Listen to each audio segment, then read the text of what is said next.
Alors, professeur Laurent Perrin-Biroulet, vous venez de sortir d'une session, vous venez de faire une communication très très intéressante sur la validation d'un nouvel index. Alors, parlez-nous de ce nouvel index. C'est le premier index de handicap fonctionnel qui soit validé, qui va pouvoir être utilisé pour évaluer les patients dans la vraie vie et dans les essais cliniques. On sait que le handicap fonctionnel au cours des MICI est important. Les patients, à cause de la maladie, ne peuvent plus faire certaines choses. Il y a un impact majeur sur leur vie sociale et professionnelle, mais on n'avait pas moyen de quantifier ce problème-là. Et maintenant, on a un outil disponible, validé, pour quantifier ce handicap fonctionnel. Alors, moi je suis assez surprise. Ça voulait dire qu'avant, il n'y avait pas de validation d'un index qui parlerait du handicap au jour le jour des malades de MICI. Exactement, ce qui a été beaucoup étudié, on va dire, depuis une vingtaine d'années, c'est surtout la qualité de vie. Mais on sait que la qualité de vie, il y a une part subjective. Elle varie d'un patient à l'autre. Pour un même problème, un patient va dire moi je le vis bien, puis d'autres va dire moi je suis très gêné au quotidien. Donc il faut un outil objectif qui est étudier la liste des choses que le patient ne peut plus faire, le réel impact, et ça a été tout le travail qui a été mené depuis 8 ans. Je crois que ça va avoir deux avantages. Premièrement, de sensibiliser les médecins au fait qu'il faut évaluer ça lors de notre consultation, et puis d'avoir enfin des vrais chiffres pour mesurer l'ampleur du problème. Alors aujourd'hui c'est une communication, vous me dites que ça a pris finalement 8 ans. Pourquoi c'est si long finalement de valider un index de handicap fonctionnel ?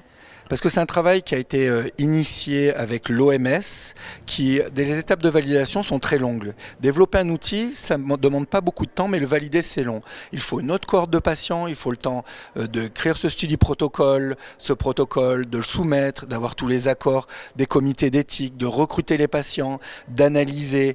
C'est pour ça que finalement, et c'est, je dirais, un message qui est peut-être important, c'est que malheureusement, actuellement dans les MICI, on a très peu d'outils ou d'index validés. Il y en a eu des dizaines et des centaines qui ont été développées, mais on voit que vu que ça prend des années, il y en a très peu qui ont été validés.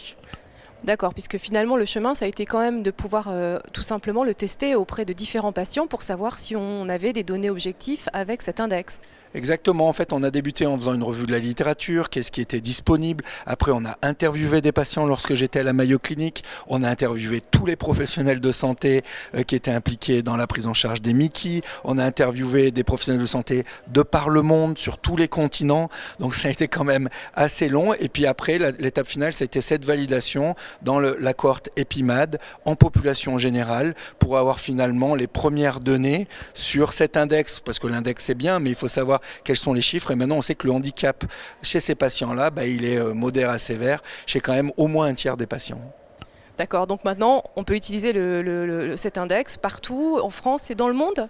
Partout en France, dans le monde, dans certains pays, quand c'est pas en français ou en anglais, il faudra bien entendu qu'ils fassent une traduction, mais maintenant il est disponible, il est totalement gratuit, alors que certains sont payants et très chers. On a décidé de le faire gratuit, il sera disponible, public, tout le monde peut l'utiliser au quotidien.